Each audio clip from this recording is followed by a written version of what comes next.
Professor de História Diego Novaes, e na aula de hoje nós vamos falar sobre República Populista, tá? Ou República, né? O período democrático no Brasil, esse período que vai de 1946 até 1964, e esse período ele marca uma série de grandes transformações no Brasil em diversas áreas, como por exemplo transformações econômicas, políticas, sociais e culturais que vão ocorrer no Brasil até o golpe de 64. Então, bora lá? Então, pessoal, e antes de nós começarmos de fato o nosso conteúdo, vamos falar um pouquinho das habilidades e competências. O nosso objeto de estudo, né, essa estruturação do nosso conteúdo de hoje, dessa videoaula, ele está estruturado da seguinte forma: objeto do conhecimento, ou seja, o que nós vamos estudar hoje. O que nós vamos estudar hoje? República Populista, né, ou período democrático de 1946 e 1964, o Brasil da era JK e o ideal de uma nação moderna, urbanização e seus desdobramentos em um país em transformação. A competência específica desse conteúdo: compreender acontecimentos históricos, relações de poder e processos e mecanismos de transformação e manutenção das estruturas sociais, políticas econômicas e culturais ao longo do tempo e em diferentes espaços para analisar, posicionar-se e intervir no mundo contemporâneo. E a habilidade é descrever e analisar as relações entre as transformações urbanas e seus impactos na cultura brasileira entre 46 e 64 e na produção das desigualdades e bolsões de pobreza regionais e sociais, identificando fluxos migratórios e o êxodo rural no Brasil, sobretudo a partir da política de erradicação do café, que ocasiona mudanças nas relações campo e cidade, impactos ambientais e gera condições de risco social às populações que sofrem deslocamentos. Então, a nossa aula está totalmente estruturada nesse conhecimento, nesse conteúdo, tá? Nesse passo a passo aí de objeto do conhecimento, competência específica e habilidades. Beleza? Então, bora conteúdo? Então, pessoal, como nós vimos na última aula, nós vamos ter o fim do Estado Novo. Lembrando que o Estado Novo era a ditadura civil de Vargas.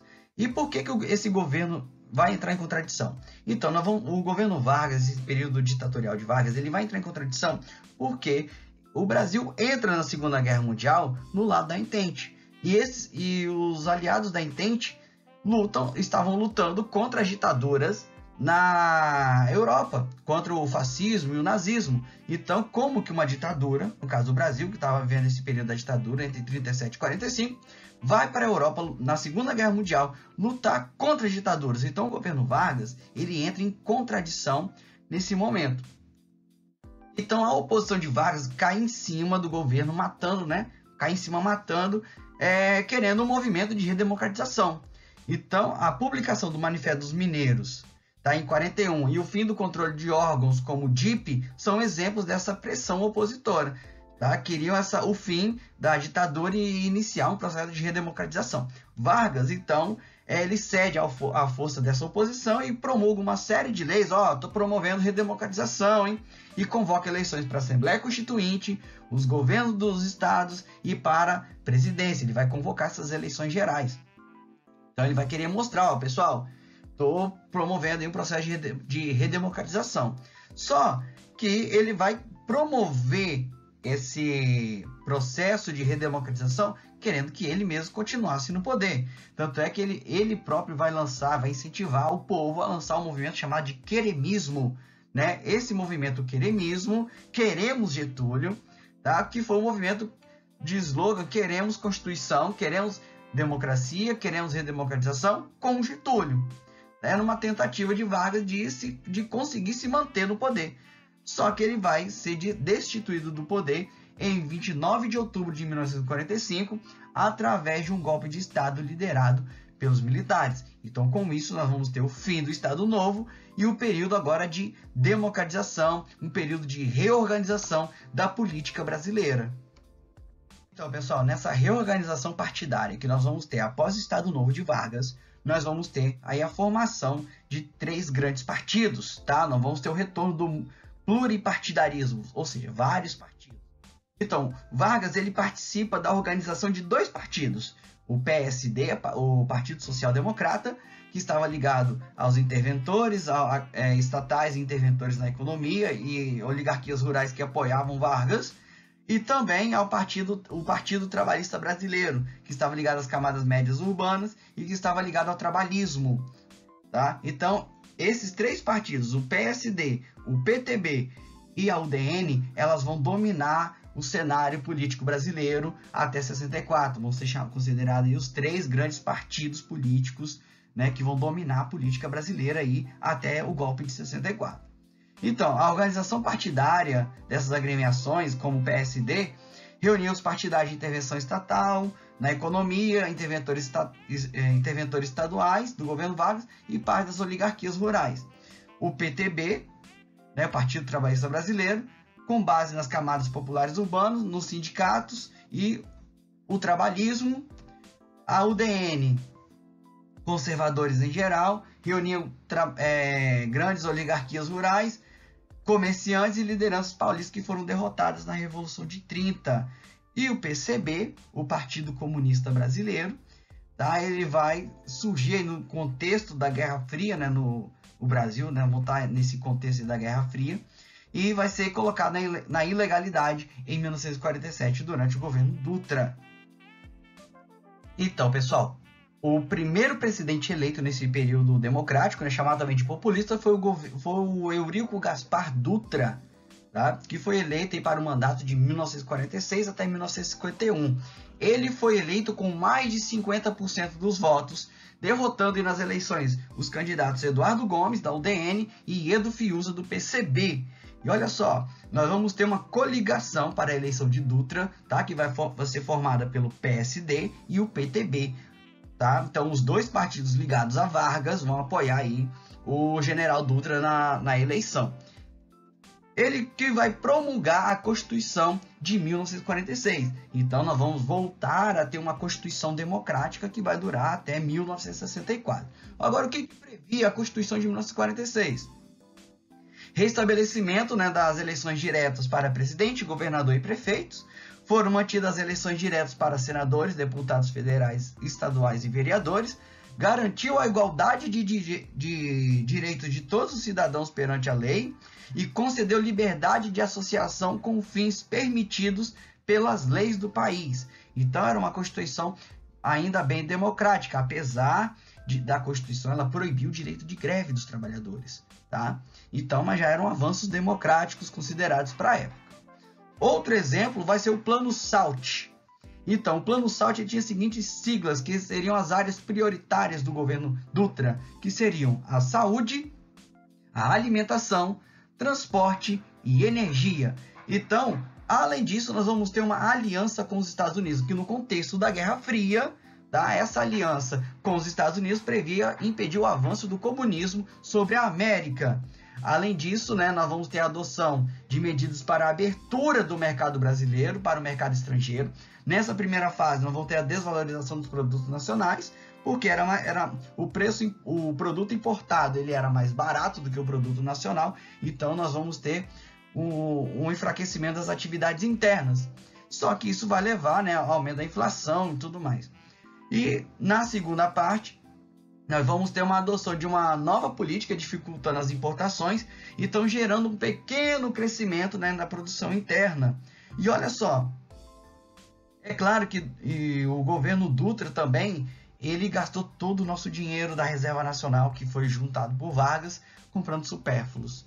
Coisas que não tinham valor dentro do mercado brasileiro, foram investidos e não deram o retorno financeiro esperado. E com isso nós vamos ter, claro, além da desvalorização da moeda, nós vamos ter aumento da inflação, congelamento dos salários e, é claro, manifestação dos trabalhadores da classe operária, que não está claro, não estavam acostumados com aquilo tudo. Beleza? Então, depois de Dutra, nós vamos ter um retorno de um velho conhecido nosso. Então, após o governo Dutra, nós vamos ter o retorno do querido do povo, Getúlio Vargas. Então, bota o retrato do velho outra vez, porque o homem voltou, e voltou nos braços do povo.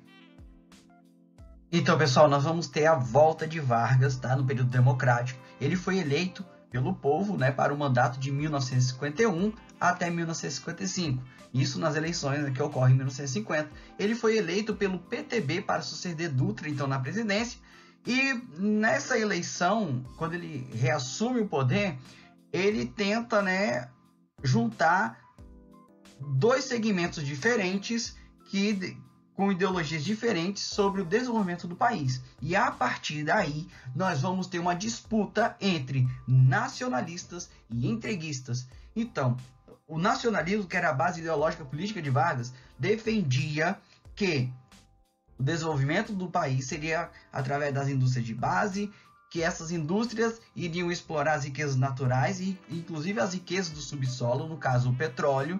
Então, esse direito de exploração deveria caber ao governo através da criação de empresas estatais.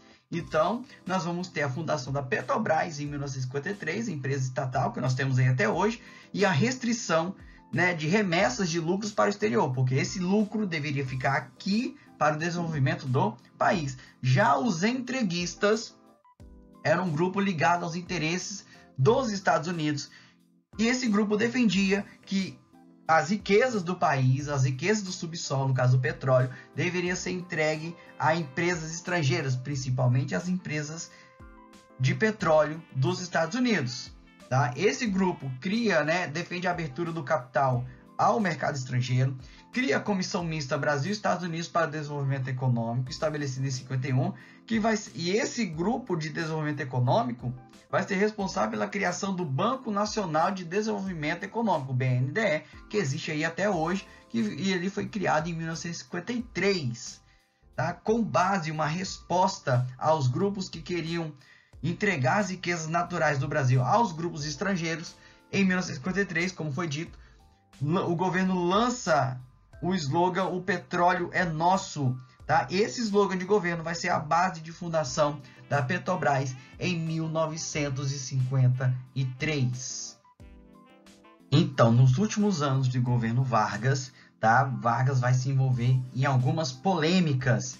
Entre elas, tá, o atentado da Rua Toneleiro, lá em 5 de agosto de 54.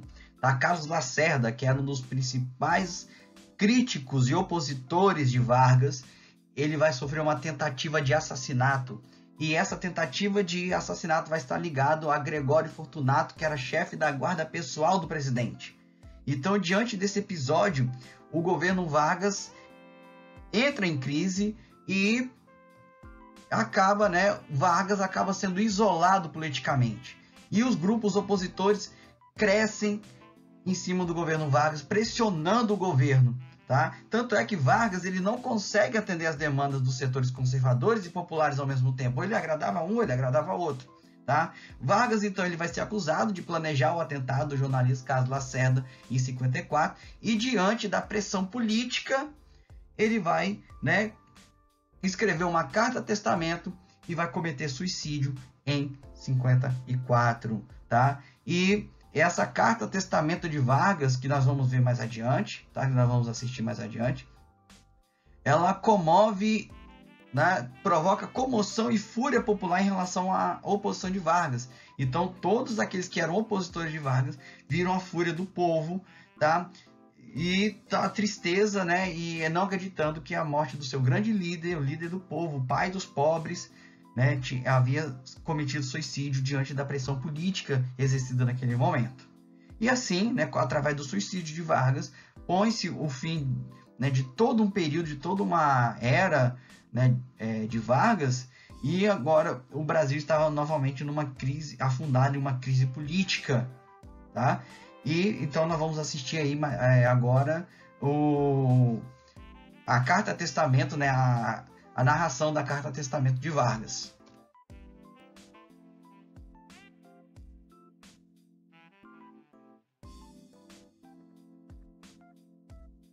Mais uma vez, as forças e os interesses contra o povo coordenaram-se e novamente se desencadeiam sobre mim. Não me acusam, insultam, não me combatem, caluniam e não me dão direito de defesa. Precisam sufocar a minha voz e impedir a minha ação para que eu não continue a defender, como sempre defendi, o povo e principalmente os humildes. Sigo o destino que me é imposto. Depois de decênios de domínio e expoliação dos grupos econômicos e financeiros internacionais, fiz-me chefe de uma revolução e venci. Iniciei o trabalho de libertação e instaurei o regime de liberdade social. Tive de renunciar. Voltei ao governo nos braços do povo. A campanha subterrânea dos grupos internacionais aliou-se à dos grupos nacionais revoltados contra o regime de garantia do trabalho. A lei de lucros extraordinários foi detida no Congresso. Contra a justiça da revisão do salário mínimo se desencadearam os ódios. Quis criar liberdade nacional na potencialização das nossas riquezas através da Petrobras. E mal começa a funcionar, a onda de agitação se avoluma.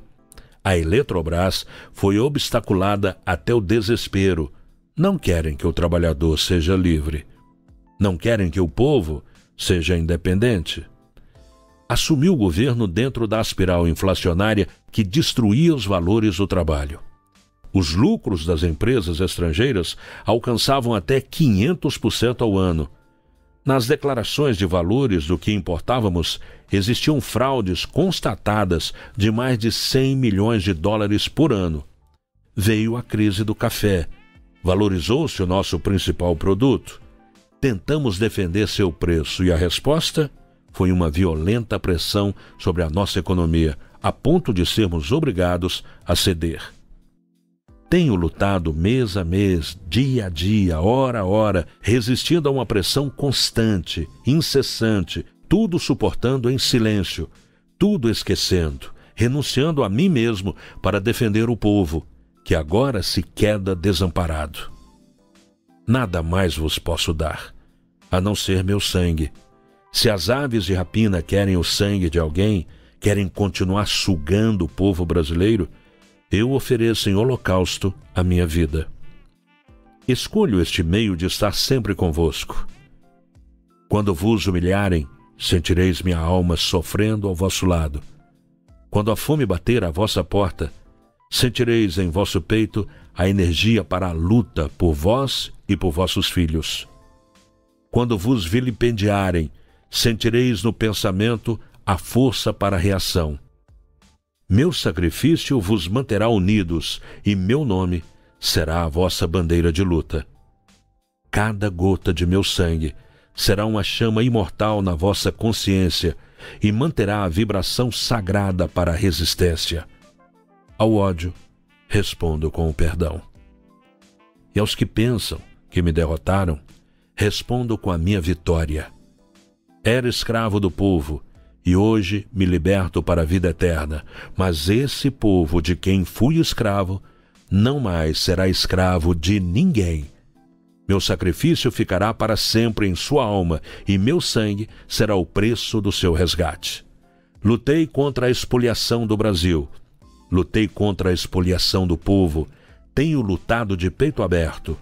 O ódio, as infâmias, a calúnia não abateram meu ânimo. Eu vos dei a minha vida. Agora vos ofereço a minha morte. Nada receio. Serenamente dou o primeiro passo no caminho da eternidade e saio da vida para entrar na história.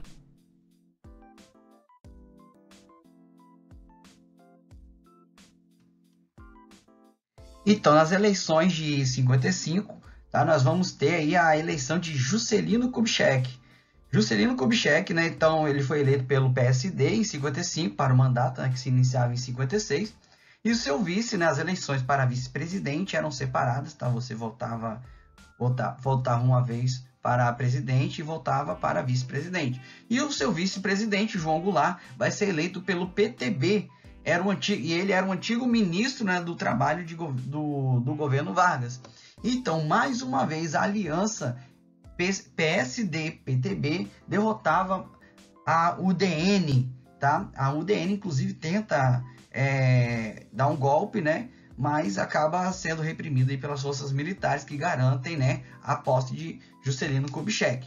Juscelino Kubitschek inicia, então, ele vem com um plano de governo, né, o seu slogan de governo chamado de 50 anos em 5. Ou seja, a meta de governo dele era desenvolver o Brasil 50 anos no mandato de 5 anos.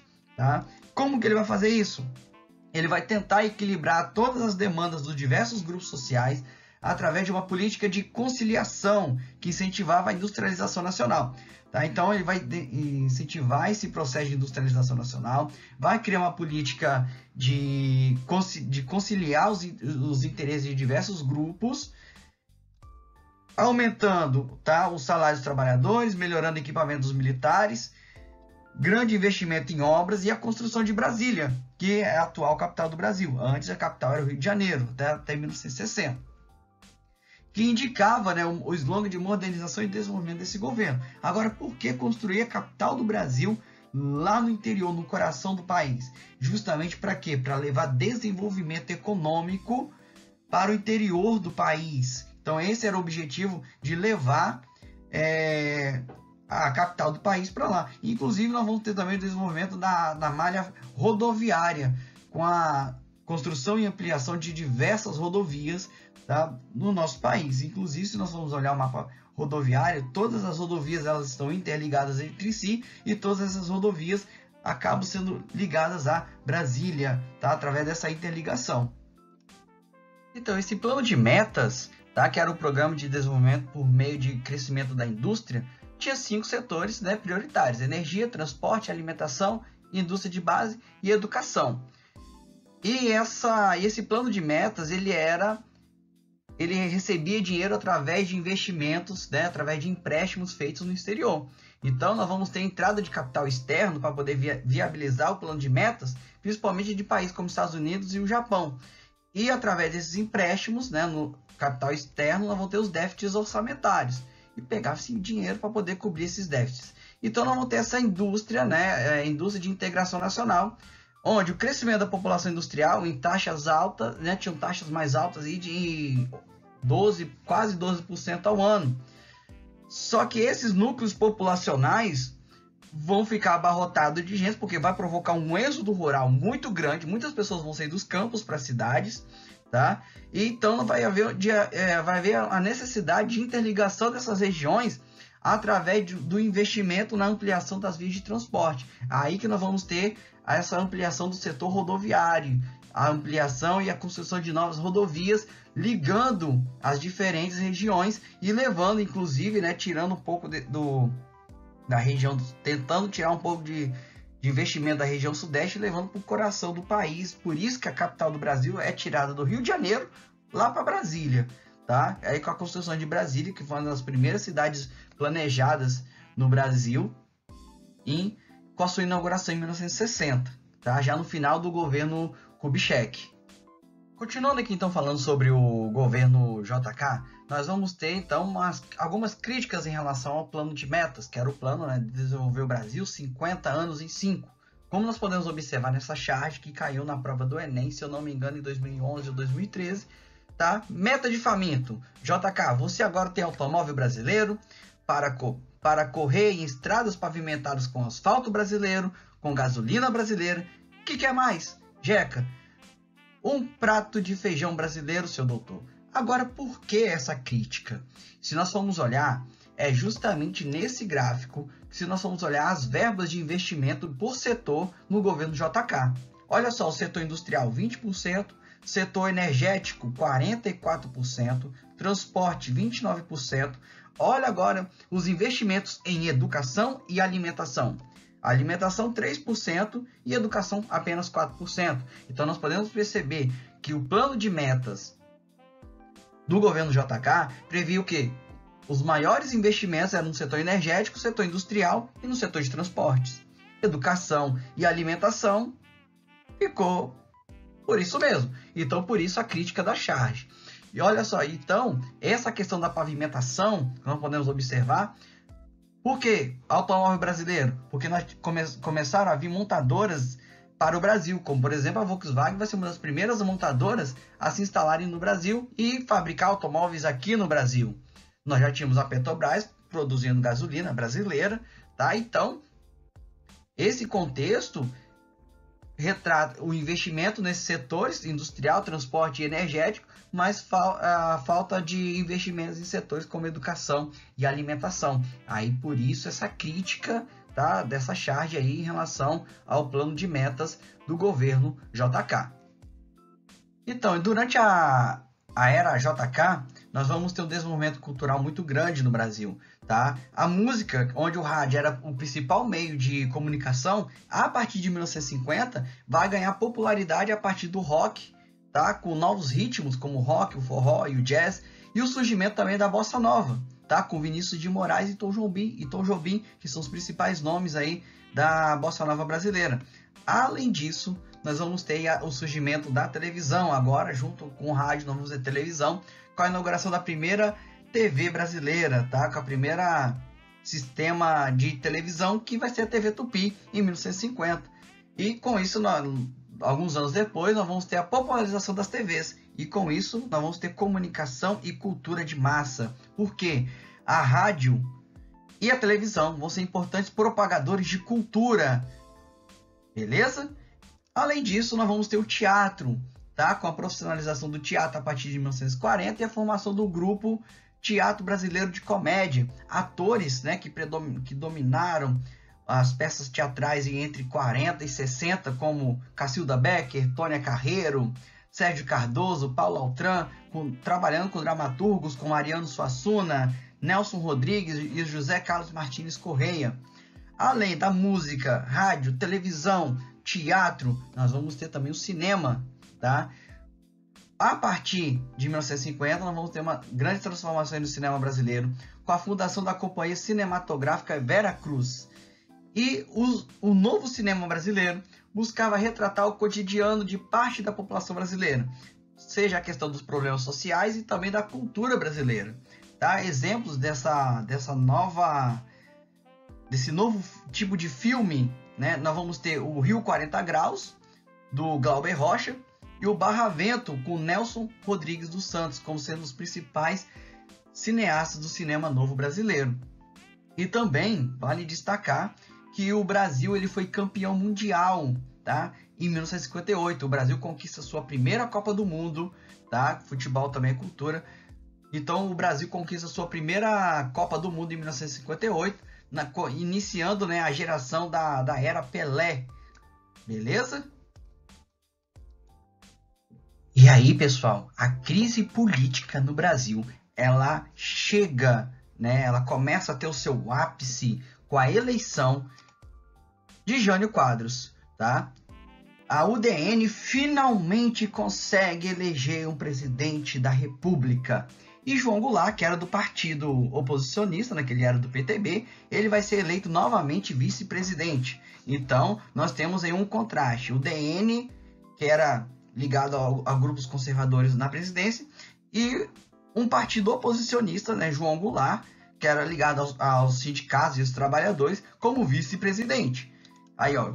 E o principal ponto de campanha de Jânio Quadros foi justamente, né, a vassoura, com a promessa de varrer a corrupção do país. O cara adota uma política tão populista, que ele usava um paletó preto nas suas caminhadas de campanha, entrava nos bares para tomar cafezinho, e você via aquela caspa assim em cima dos ombros aqui do paletó.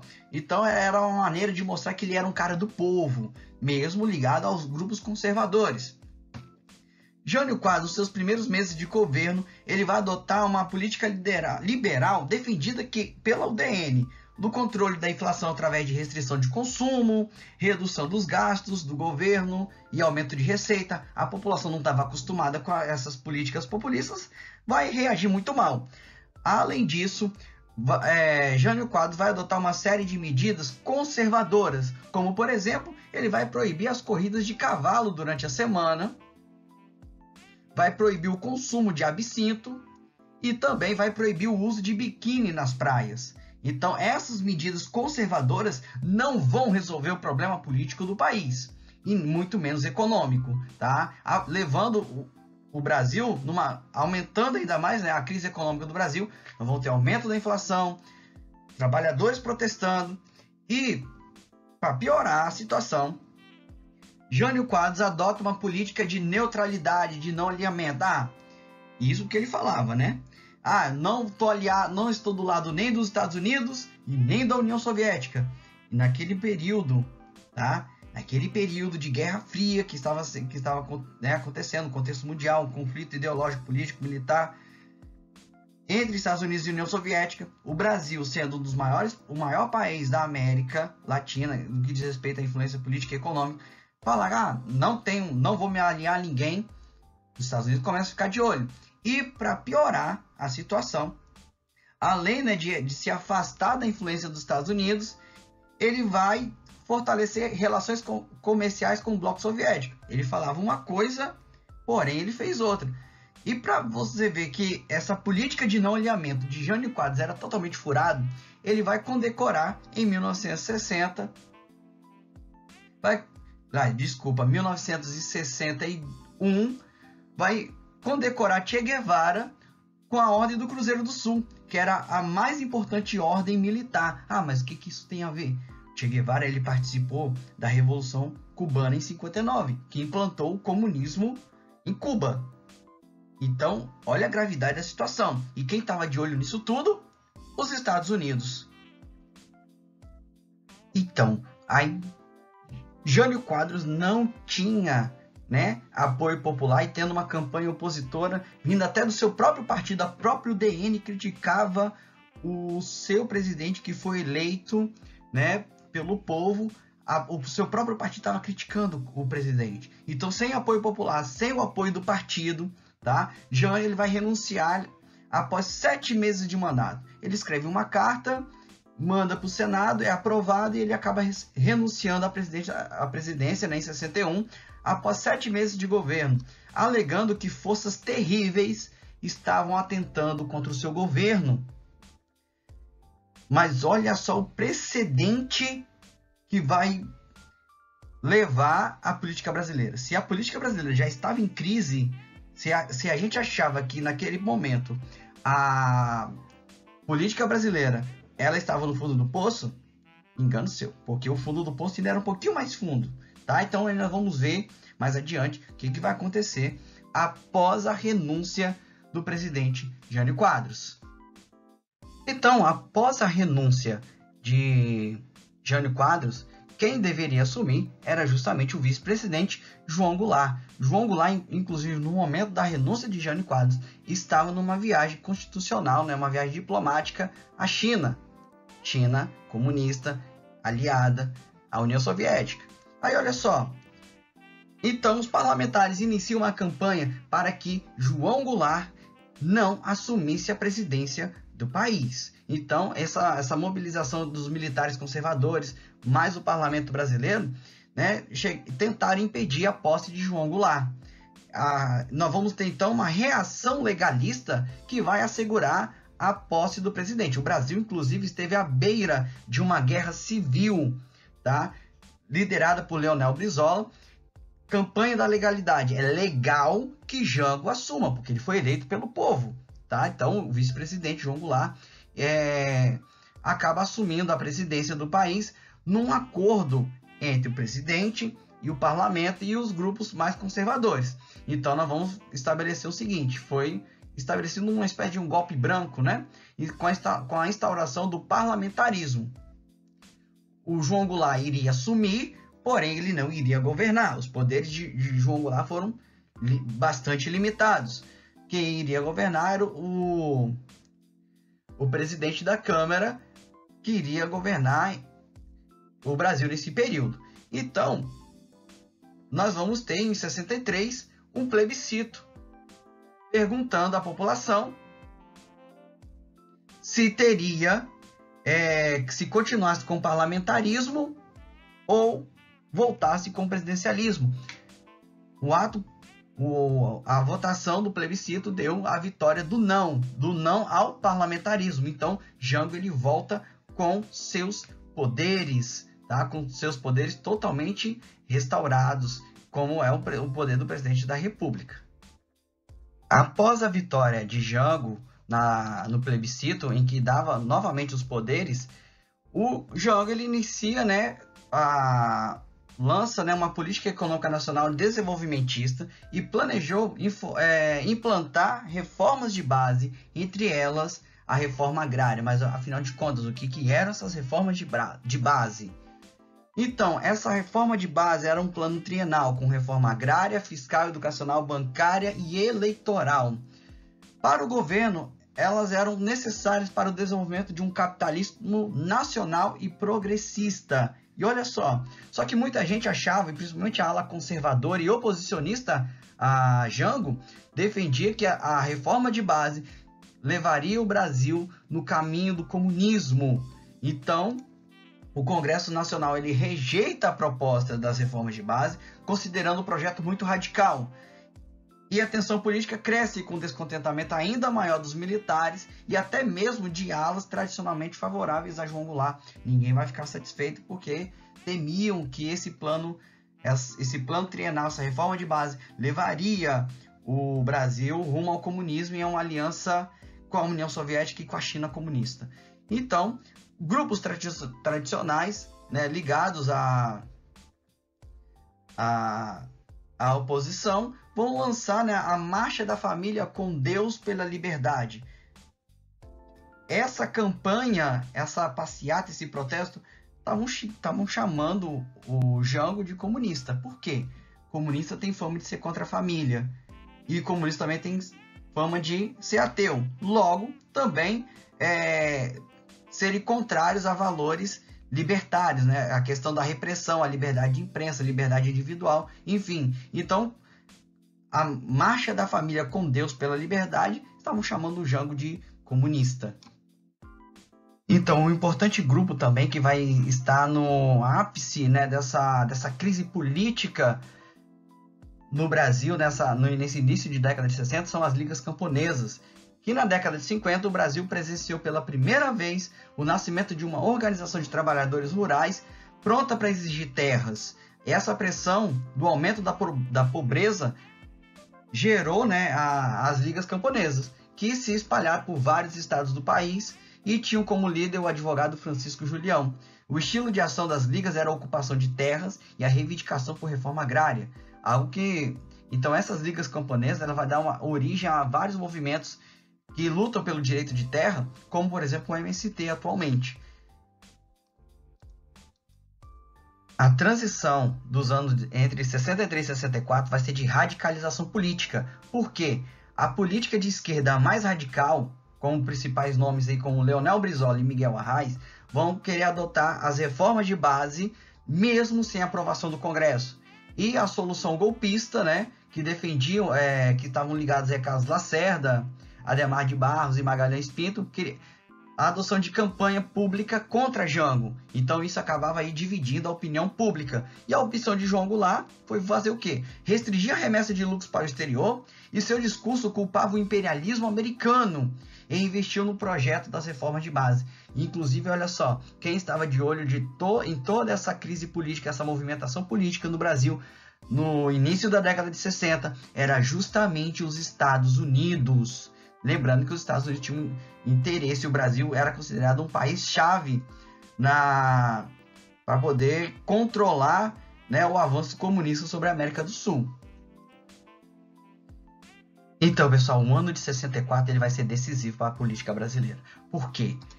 O golpe militar, a guinada para a esquerda de Goulart, faz crescer o apoio entre os militares aos golpistas e assusta a classe média, principalmente a classe média. Daí vem o quê? Após a Marcha da Família com Deus pela Liberdade, no qual estavam chamando aí Jango, indiretamente estavam chamando o Jango de comunista, os militares tiveram a sinalização de que precisavam, né, o apoio popular ali para prosseguir com a ideia de um golpe. Por quê? Os próprios meios de comunicação, né, estamos na encruzilhada democracia ou comunismo, acabavam dividindo a opinião pública cada vez mais. E o discurso militar sobre os perigos do comunismo e a ameaça, né, e a possível ameaça aos valores cristãos. O estopim do golpe, né, que vai ser a defesa de Goulart a marinheiros que teriam cometido uma indisciplina militar, foi estopim para o golpe. Tá? Inclusive, dados, né, que foram dos arquivos norte-americanos de conversas entre o diplomata norte-americano com o governo dos Estados Unidos, os Estados Unidos estavam prestes a invadir o Brasil em 62. Entre 62 e 63, navios norte-americanos já estavam na parte do Canal do Panamá. E assim, ó, militares, ou vocês dão um jeito ou nós vamos dar. Os militares resolveram. Então a opinião pública, principalmente da ala conservadora, com campanhas, né, com manifestações, com militares, salvem o Brasil, nós vamos ter, né, então, o exílio de João Goulart para o Uruguai, e Mazzilli, ele acaba assumindo interinamente a presidência em 31 de março, no dia 1º de abril de 1964, inicia o governo dos militares, que vai durar de 64 até 1985. Então, pessoal, estamos chegando ao fim dessa videoaula. Espero que ela tenha te ajudado, espero que você tenha entendido o conteúdo, tá certo? Qualquer dúvida, é só mandar mensagem pra gente, que estamos aí à disposição para poder ajudar vocês. E, inclusive, não deixe de se inscrever no canal, não deixe, tá, de curtir o nosso vídeo, promover aí o nosso canal e as nossas aulas, beleza? Então, até breve e espero você na nossa próxima videoaula. Muito obrigado pela atenção e pelo carinho.